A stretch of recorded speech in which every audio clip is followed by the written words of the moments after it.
آئی اس لیے ہے کہ آپ کتنا اچھا دنیا کر سکتے ہیں. شاید ہم اتنا نہ روتے اہل بیت اطہار پر اگر سکینہ کو کھل کے رونے دیا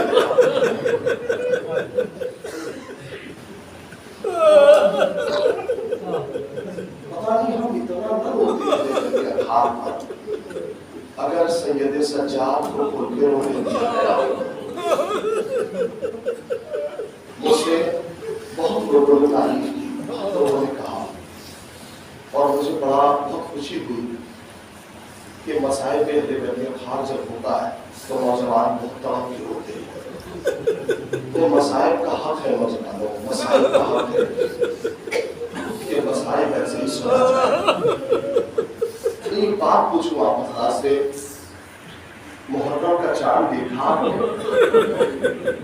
نہیں دیکھا نا؟ نہ دیکھنے کے بعد اتنا رو رہے.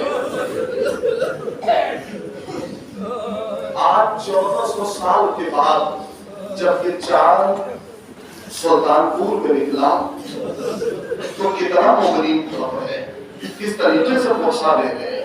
حق ہے پوچھنے کا، ایسے ہی دینا چاہیے.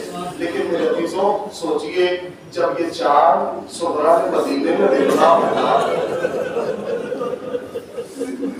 اللہ کی آوازوں پر اللہ کو کوئی تو نہ دے سوائے غم جب یہ چاند محرم کا دیکھا ہوگا صغرا نے تو کتنی ترقی ہوگی. لیکن بات پوچھو آپ حضرات سے، آپ چاند کو کہاں دیکھتے ہیں؟ تب جاتے ہیں. آپ چاند کو کہاں دیکھتے ہیں؟ چاند فلک میں دیکھتے ہیں نا، آسمان میں دیکھتے ہیں، تب جا کے محرم سمجھ میں آتا کہ محرم کا چاند نمودار ہو گیا. پتہ ہے مدینے والے کیسے سمجھتے تھے؟ مدینے والے وہ کہتے تھے کہ جب بھی محرم کا چاند نمودار ہوتا تھا تو جعفر صادق کے گھر سے اتنی زور سے رونے کی آواز اٹھتی تھی، ہم نے کبھی محرم کا چاند نہیں دیکھا. ہم اس گریہ سے سمجھے کہ محرم کا چاند نمودار ہو گیا. ہم اس گریہ سے سمجھے کہ محرم کا چاند نمودار ہو گیا. اللہ آپ کے بچوں کو سلامت رکھے، اللہ آپ کے بچوں کو سلامت رکھے، پروردگار عالم آپ کی بیٹیوں کو سلامت رکھے. میرے عزیزوں جب یہ چاند صغرا نے دیکھا تھا تو سب سے زیادہ یہی تمنا کر رہی تھی، ایک خدا میرے بیٹے علی اکبر نے مجھ سے وعدہ کیا تھا کہ جب یہ چاند نکلے گا تو میں تمہیں لینے آؤں گا. آج کیا کیفیت ہو گئی. میرے عزیزوں جسوں کو جایا کرو تو بڑے احترام سے جایا کرو، بڑے احترام سے جایا کرو. میں ایک واقعہ پڑھ رہا تھا، اس میں میرا بہت تڑپ گیا. وہ واقعہ سن لیجیے، چاند رات ہے، لہٰذا تلاوت کرتا ہوں. میرے عزیزوں ایران میں بہت پرانے طالب دین تھے جن کا نام آیت اللہ کوثری تھا. اکثر مراجع کرام کے یہاں آیت اللہ حضرات کے یہاں بھی مجلسیں پڑھنے کے لیے جایا کرتے تھے. روز عاشور تھا، توجہ سنیے گا، روز عاشور تھا. صبح سے لے کے شام تک مجھے لگتا ہے 5-6 مجلسیں پڑھ چکے تھے. ان 5-6 مجلسوں میں جیسے ہی ایک مجلس سے اترے، اتنے میں کچھ چھوٹے چھوٹے بچے آ گئے اور آ کے کہنے لگے کہ آیت اللہ کوثری آپ سے گزارش ہے کہ آپ ہمارے یہاں بھی مجلس پڑھتے ہیں، ہمارے یہاں مجلس خطاب کرتے ہیں. نوجوانوں سننا توجہ سے، ہمارے یہاں بھی مجلس خطاب کرتے ہیں. وہ کہنے لگے کہ نہیں، سارا دن مجلس پڑھ کے تھک گیا ہوں، اب میرے پاس اتنا موقع نہیں کہ میں مجلس خطاب کر سکوں. جیسے کہ جملہ کہا، ان بچوں میں ایک چھوٹا سا بچہ تھا، وہ بہت تڑپ کے رونے لگا. آپ آقا کیا آپ ہمارے یہاں مجلس نہ پڑھیں گے، مجلس نہیں پڑھیں گے؟ میرے عزیزوں اس کا روتا ہوا چہرہ دیکھ کے یہ تیار ہو گئے کہ نہیں میں تمہارے یہاں مجلس پڑھوں گا. یہی مسائب کا جملہ ہے، جتنا رونا ہے وہ دیجیے گا، میں مجلس پڑھوں گا. اب وہ مجلس پڑھ لی. مجلس پڑھنے کے بعد جیسے ہی جانے لگے، اتنے میں ایک بچہ آیا، آ کے اس نے تبرک کے طور پہ چائے دی. اور دینے کے بعد جیسے انہیں دی تو तो चाय इतनी ठंडी थी कि एक घूंट ही पी पाए, और पीने के बाद उसे रखने के बाद वो चाय गिर गई। बस इतनी बात सुन लीजिएगा, अब इसे सहनों में बिठाइएगा, दिल में जगह दीजिएगा। मेरे अजीजों, शब में जैसे ही आंख लगी कि उन्होंने एक नूर को देखा, जो नूर बड़ा चमक रहा था। उन्होंने कहा, क्या बात है, आप कौन हैं जो तशरीफ लाए हैं? मेरे अजीजों, जैसे ही ये जुमला कहा अब्दुल्लाह कौसरी ने कि उस नूर ने कहा कि मैं वही हूँ जिसके लाल के तुम मसाइल पढ़ के आ रहा है। जुमला सुनिए, बहुत रोइएगा, मैं वही हूँ जिसके लाल के तुम मसाइल पढ़ के आ रहा है। मेरे अजीजों, बड़ा शुक्रिया अदा किया। आंखों से बिल्कुल नींद हटी, आंखों से बेदार हुए, और बेदार होने के बाद कहा, बहुत बहुत शुक्रिया कि आप तशरीफ लाई।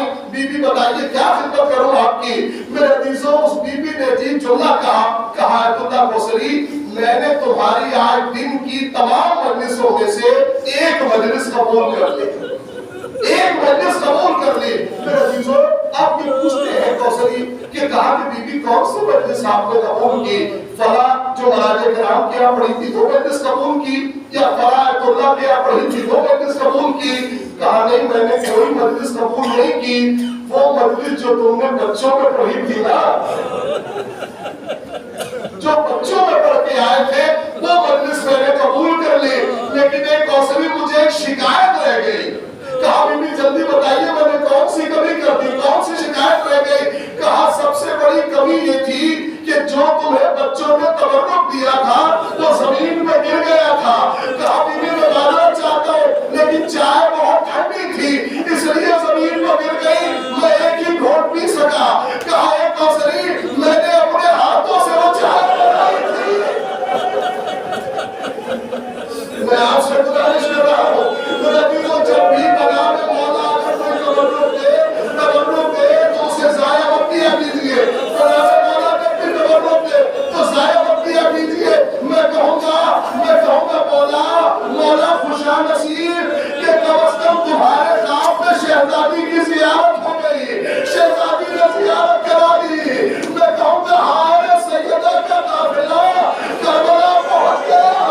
नहीं, करबला 2 दिन बाद पहुँचेगा, लेकिन कैफियत ये है कि ज़हरा का दिल घबरा रहा है, ये वादा करके मदीने से चली है, ए हुसैन तू मदीने बाद में पहुँचेगा, पहले ये तेरी दुखियारी मक्तब को अपने बालों से साफ करेगी।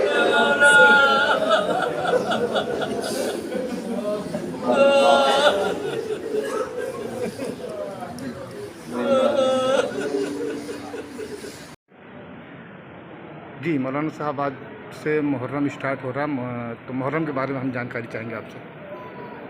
हज़रात अस्सलामु अलैकुम रहमतुल्लाह। मैं तमाम मोमिनीन से, तमाम इंसानियत से ये गुजारिश करना चाहता हूँ कि आज फलक पे मुहर्रम का चाँद नमदार हो गया, और मुहर्रम के हवाले से तमाम लोगों से गुजारिश है कि वो काला लिबास ज़ेब तन करें और अपने ज़ाहिर से बताएं कि मुहर्रम में हुआ क्या था।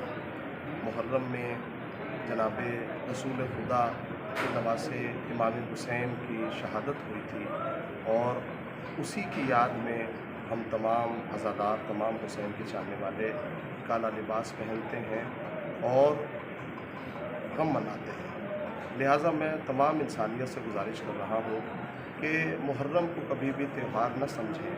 मुहर्रम किसी त्यौहार का नाम नहीं है, बल्कि मुहर्रम गम का नाम है। लिहाजा मुहर्रम में ख़ास तौर से लिबास न तब्दील करें।